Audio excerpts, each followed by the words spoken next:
Hello mga kabanding! Nandito kami ngayon sa Toronto Premium Outlet. Nakapunta na rin naman kami dito. Pero syempre nga, di ba, si husband ay ating ipapasyal. Kaya andito kami ngayon. And of course, kasama din namin ang aking hipag na si Con.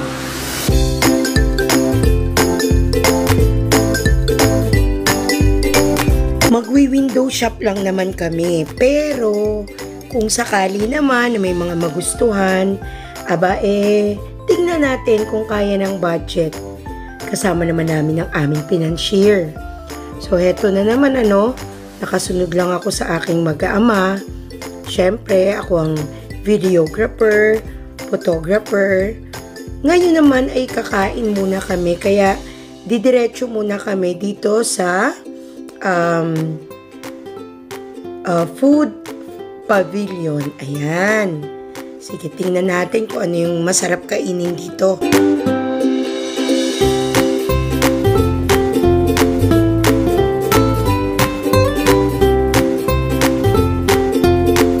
Mabilis ang lunch lang ito kasi late na rin naman and may pupuntahan pa kasi kami after this.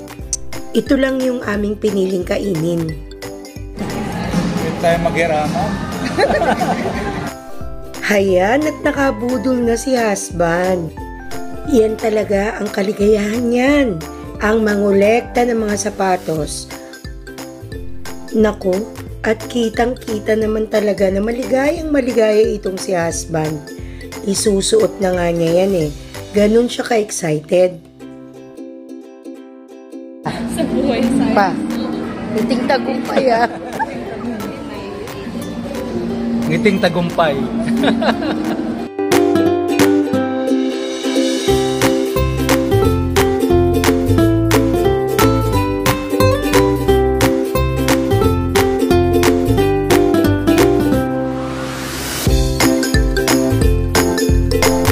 Sa sobrang kaligayahan, ayun, hindi niya napansin nalaglag mula sa bulsa niya yung kanyang eyeglasses. Tingnan natin kung mapapansin niya yan. Hindi kasi tumitingin sa iba pang bagay. Talagang nakafocus lang doon sa kanyang new shoes. Actually, naiwan talaga namin yon kasi hindi rin namin alam na nalaglag. Na-i-review ko lang dito nga sa video. Tapos, balikan naman namin at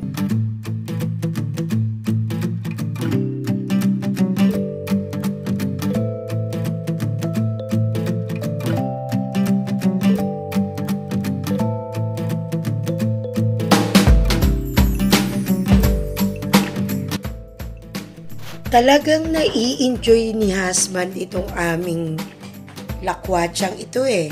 Kita nyo at may suot ng ibang jacket.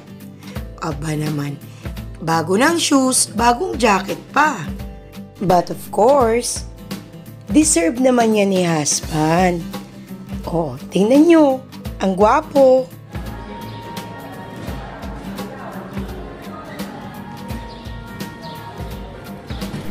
Ako naman hindi rin nagpatalo. Nagkaroon din naman ako ng one pair of shoes dyan. Tumitingin niya ako ng bag, kaya lang hindi na talaga kakayanin. Okay na yung bag ko nung birthday ko, diba? Nung bumili ako last time. Pero itong hipag ko, kinabahan. Kinabahan. Kinabahan ako na sinuot ko yung Gucci. Grabe. Gucci bag. Magkano pumapatak pag sa peso?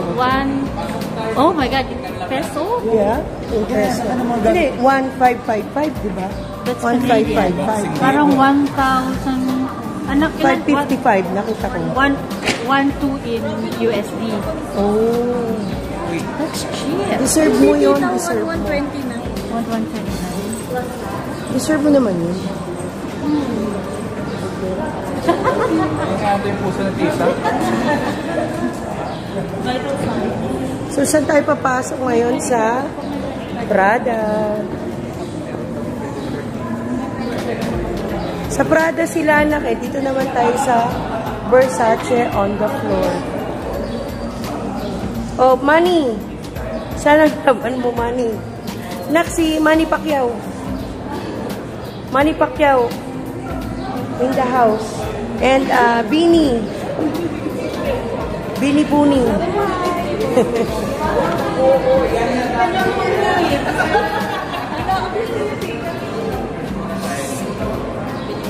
Tingnan mo suot ni Earl.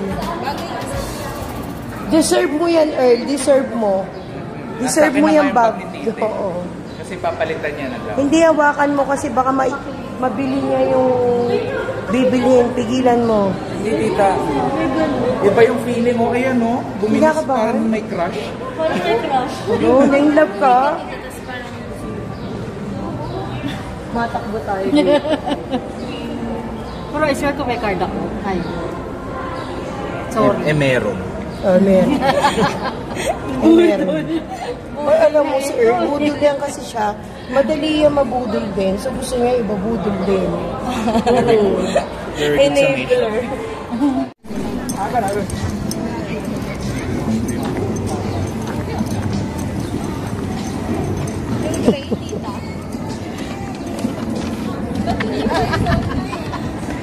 Mami na pagka-unboxing daw eh.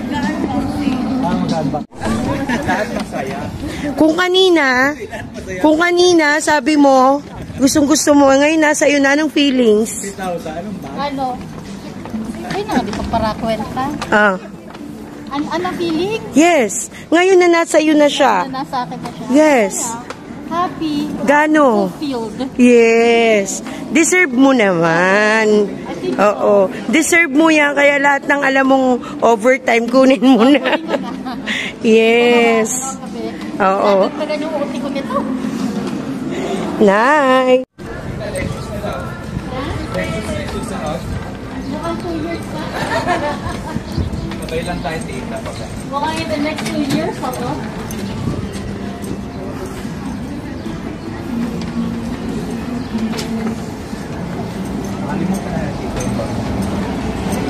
Pinapamigay ng araw niya yan.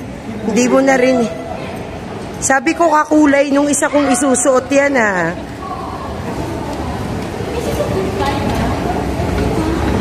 Lahat masaya. Yes. Si Maple masaya. Tsaka si Puspus, wala kayong pasalubong. Masaya na yan.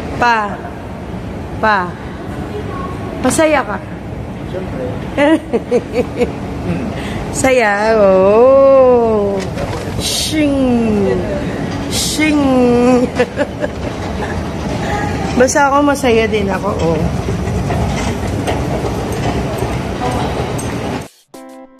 O, diba? Lahat masaya. Ang masakit nga lang, yung mga cards. Grabing kaskas ang inabot. Masakit to kapag bayaran na.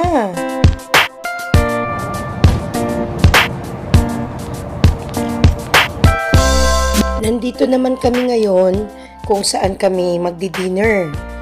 Mga past 7 na tong oras na ito, pero tingnan nyo naman maliwanag pa rin. At first time dito ni Joding kakain. Bali, ako yung naka-experience nito together with ate and my between, of course, Earl. The last time nung pumunta ako nung aking birthday last year.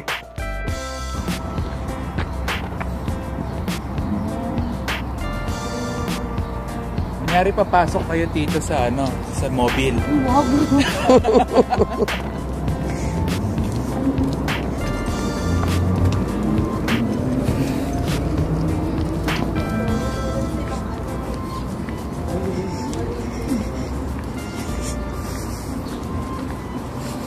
Pa, ito yung sinasabi ko pa. Ito yung bahay mo. Yan yung diyan ka uminom-inom ng kape tapos makikita mo yung tubig dyan. Maraming mga boat dyan.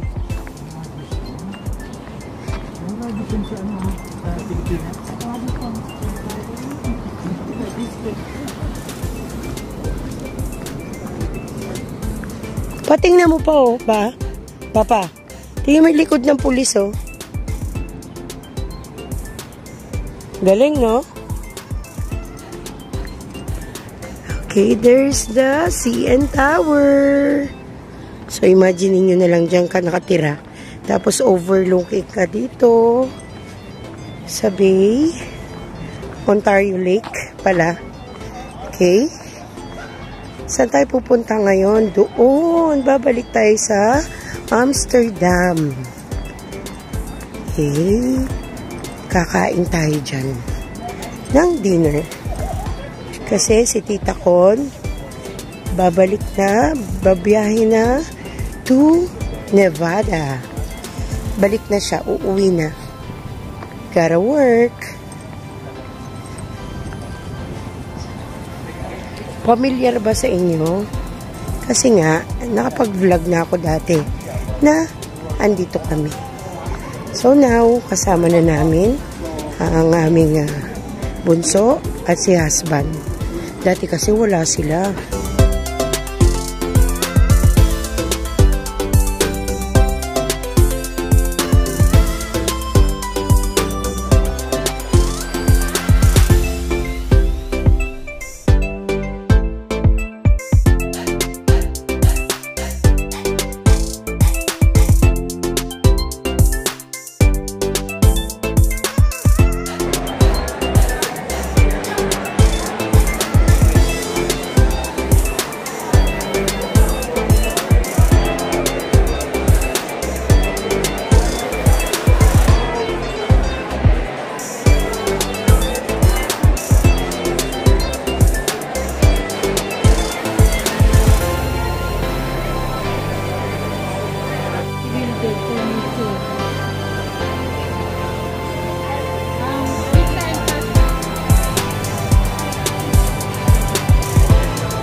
Lumabas muna kami rito kasi matagal pa naman yung order namin. Kita nyo naman ang ganda dito, ano? Dati, nung kumain kami last year, dito din ay nandoon kami sa may balcony ng restaurant. So, ito yung aming overlooking. Ayan. Pero ngayon, bawal kasi dun sa labas. Sobrang lamig daw. Kaya, ayun, nandun na sa loob. And, eto nga, lumabas muna kami. Kasi nga, si Jody at saka si Papa ngayon lang dito. Ayan, makikita na rin dito yung from here, yung CN Tower.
And then, after dinner, nag-picture muna kami dito sa may CN Tower. Ayan, no? Di ba ang ganda, lalo na paggabi? Hatid natin si Between to bus stop lang. Yes. Bus stop lang. Lamig!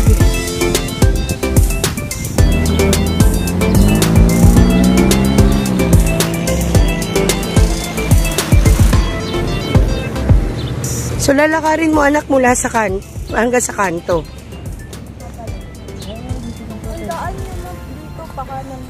Oo. Yes, ang lapit nyo nga dito, anak, sa ano? Oo. Na doon tayo lalabas if nag-trail tayo. Nak, dito, oh. Yung nag-trail kayo, dyan tayo. Saglit lang pala pag dito. Pwede tayo, Papa, mag-grocery dyan, no? Pag may kulang. Niyaya ko si husband na ihatid namin sa sakayan ng bus si Julia para makapag-walking din kami. Sobra rin kasing lamig sa loob ng bahay. Tapos, at least dito, pagpapawisan kami. So, at least alam din namin paano yung palabas. So, galing kami dun, puntang kanan. Merong may school doon sa kanto. Apply na kaya ako. Applyan ko na yung kanto na yun.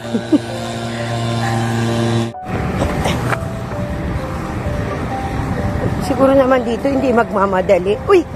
Stop na naman. Ay. Countdown lang pala yun.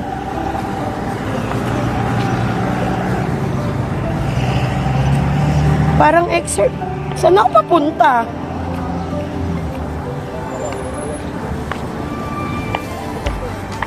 Tapos train.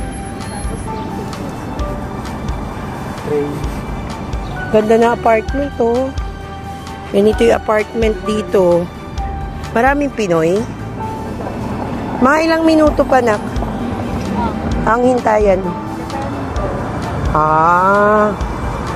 Paano kung may tumabi sa'yo tapos kinausap ka? Kakausapin mo lang din, no? Yung nakaraan may bata. Bata lang. So, ang dito, yung Scotiabank, no, landmark mo? Or maraming Scotiabank every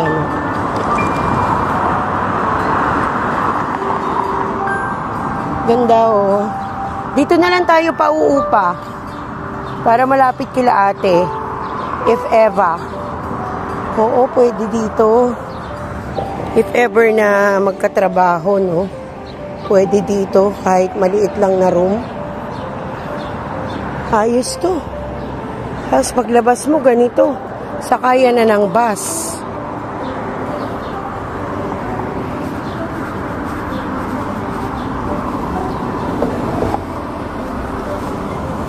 Ito yung bus stop nila.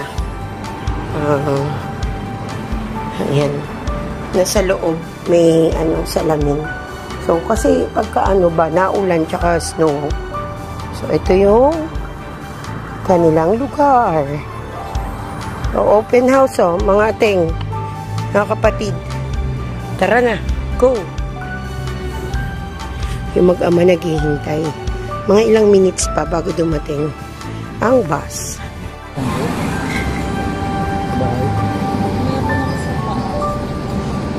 Sakay ka na, no? Maliligo ako. Bye-bye! Bye. Tapos susundo kami. Diba? Pilipinong-Pilipino. Naghatid na, nagsundo pa.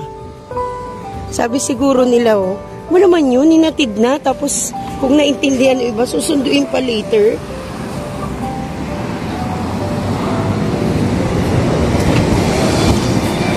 There she goes. So, kami uuwi na. Today na rin ang balik sa Las Vegas nitong aking nipag. Lalabas muna kami para bumili nung gusto niyang ice cream. At after here, pupunta din kami uli doon sa Ontario Lake. Banbang. Ayun na yung ice cream nila. Lake ba? Hindi. Bibili lang. Yan. Sarap. Wala rin kita rin yun. Ha? Yan, pag gano'n. Yan. Kailangan talaga gano'n. Oh my God. So good. Pa.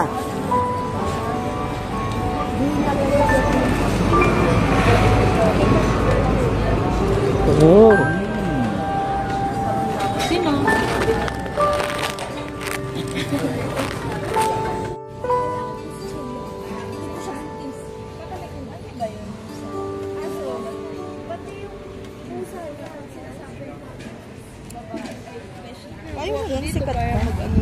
Lake Ontario.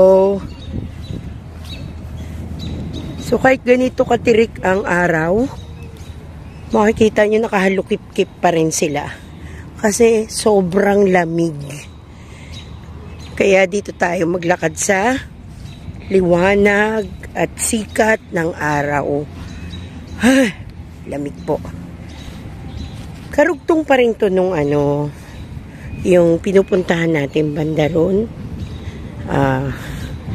Kasi doon pala ako birthday noon, yung aking 50th birthday last year. Tapos pwede itong i-jogging papunta rito, i-bike, ayan. Kakarugtong lang yan.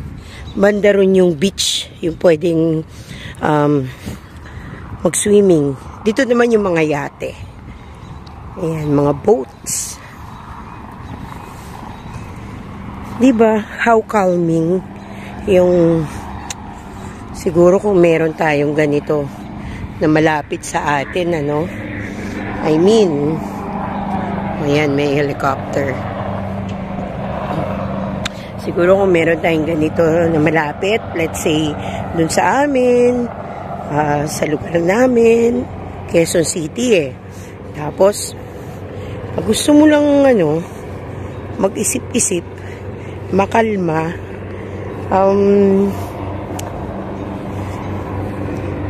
yung maging, payapa muna para makapagplano ng mga bagay-bagay dito. Malaking bagay kasi sa kanila, sa mga taga rito, yung meron silang space, hindi yung ingay naman, hindi yung masikip, maingay, magulo, wala ka ng personal space minsan kahit sa sarili mong pamamahay. Ang ingay naman itong mga helicopter, dami palang dumadaan dito. Ayun, eroplano pala yun, yung isang yun. Okay, yun ang ating family. At ito si husband parating. So, sarap dito. Upo muna ako. Wow.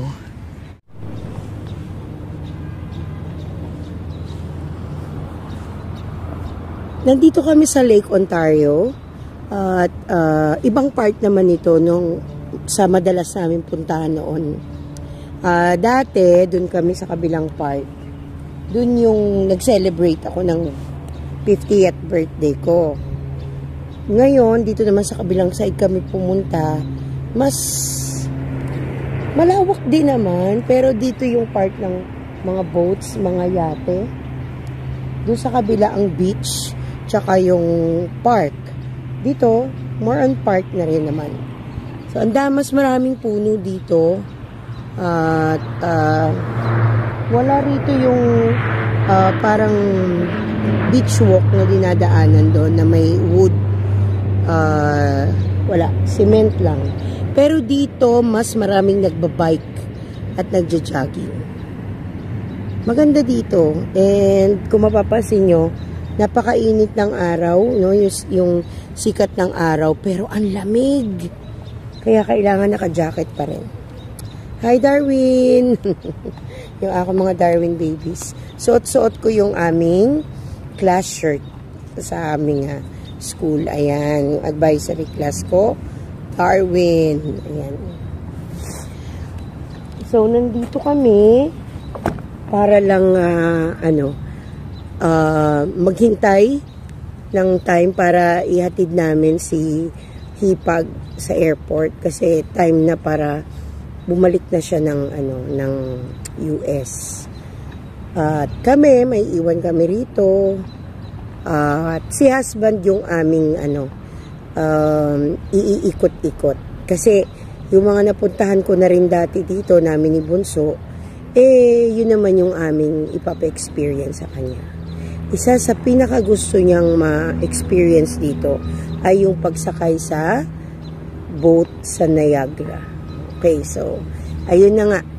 Alam nyo, guys, napansin ko, yung mga binabanggit ko nung mga nakaraang vlog ko, meron mahigit 1 taon na, merong ilang buwan ang nakakaraan, pag nababanggit ko, nagkakatotoo.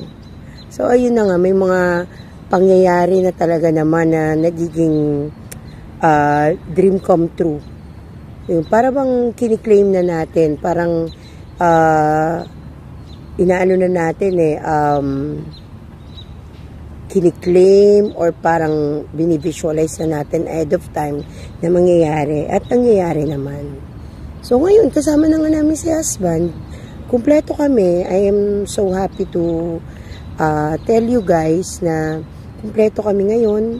Kung noon sinasabi ko na naiwan si husband, tsaka ang between ko, tapos sumunod naman, ako lang yung pumunta, so naiwan yung bunso ko, tsaka si husband uli, pero andito na si between kasi nag-aaral. Pero ngayon kaming lahat andito na. So, ang saya-saya ko at isa sa mga malalaking pangarap, no, na gusto naming mangyari, yung magkasama-sama dito. Pero hindi pa for good sa ngayon.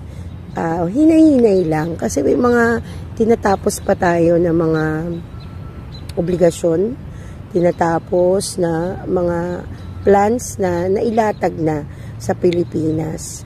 Pero eventually, ayun na nga. Kaya nga, kailangan naming maramdaman at lahat na kami ngayon, mararamdaman namin kung okay ba talaga dito. Like, ako okay na ako dito.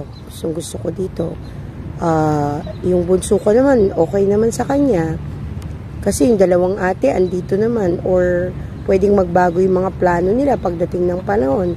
Because, mga adult na rin sila na pwede sila mag-decide on their own na kung gusto nila sa ibang bansa or umuwi sa Pinas or magstay dito, it's up to them. Kami naman, laging nakasupport lang. Pero ngayon, gusto din sana namin, sana rin si husband magustuhan. Ang tanging kalaban niya rito, alam nyo, yung klima, yung sobrang lamig. Pero sabi ko nga, makakasanayan din naman. Sa atin naman din, napakainit. Pero, di ba, kayang-kaya natin, nakakasanayan natin. At kung sakali mapagbibigyan ng pagkakataon, masarap talagang maghanap buhay dito. No? Kung sakali man na dumating ang panahon na sa Pilipinas din kami mag-retire, better din. Why? Better yon kasi kung yun ang gusto nyo, yun ang gawin. Diba? Kung ano yung gusto natin, subukan, gawin. Kung ano yung susunod pang gusto, kung dapat mabago yung plan, pwede rin naman. So, dun lang tayo sa kung ano yung saan tayo masaya. So, andun na yung aking family. Andun sila. Nakatumpok sila ron. Nagpaiwan talaga ako rito kasi nagbababad ako sa init kasi malamig nga.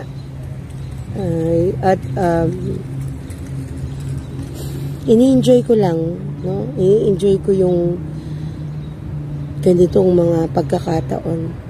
Lagi ko yata nasasabi sa inyo pag may mga me time pero sinasama ko kayo. Kaninang morning, nag-walk kami. Nag-walk parang dogs lang. Nagpinawalk eh. Naglakad-lakad kami. Pakita ko naman yung other side. Ayan. Naglakad-lakad kami kanina kasi yung aming si Between, di ba nga pumapasok siya.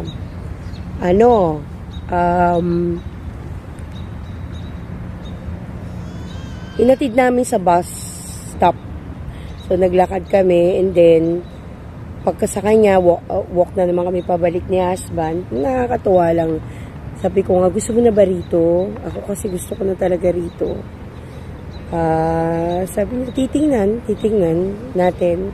Kasi ngayon mas may time na siya na mag-decide, mas may time na siya na i-try.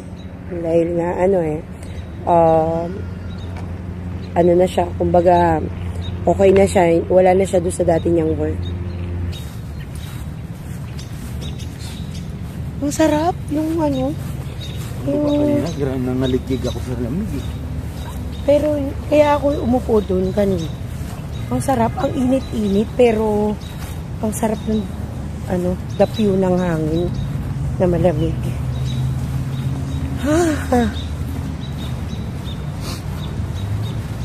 So, ayun na nga. Ganda rito. Para kaming nasa Luneta ba? Ganito. Hindi, Saan ba to?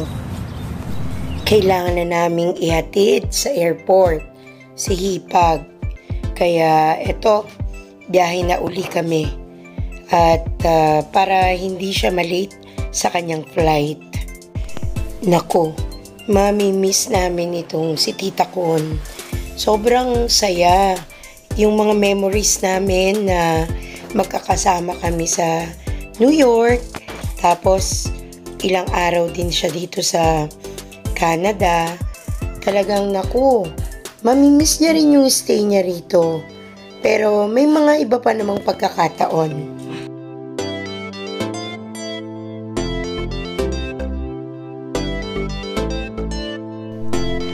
For sure, nalulungkot na tong si husband. Kasi hindi rin naman sila madalas nga na magkasamang magkapatid. Magkaibang bansa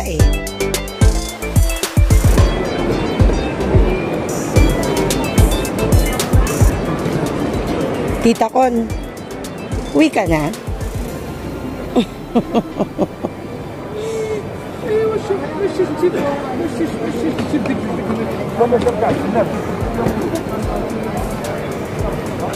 Kasama ka na pa?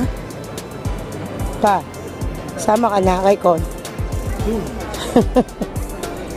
Soon.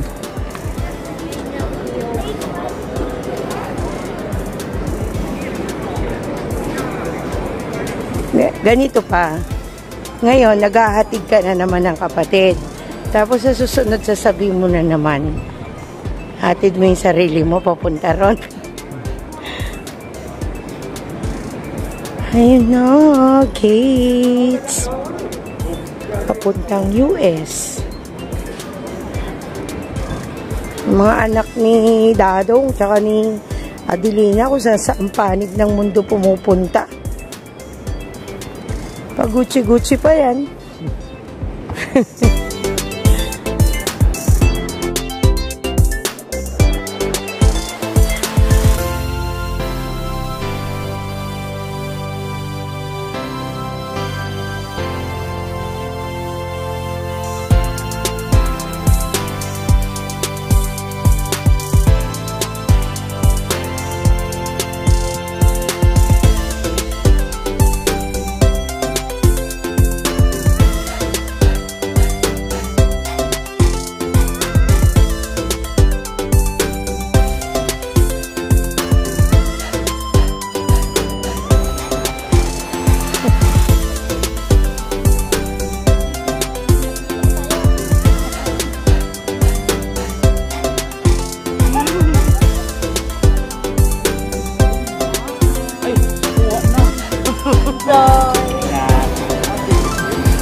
Crossing International.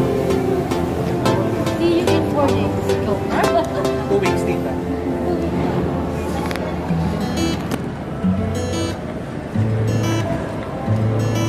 Immigration.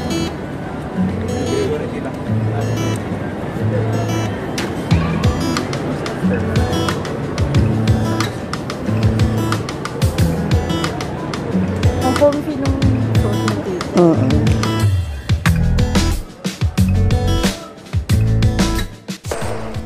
Bye for now, Tita Con. Pero magkikita pa rin tayo. Dudugtungan natin yung mga happy memories, yung mga good times, of course, lahat ng mga chika. Bye for now, mga karabana and mga kabanding. I'll see you soon.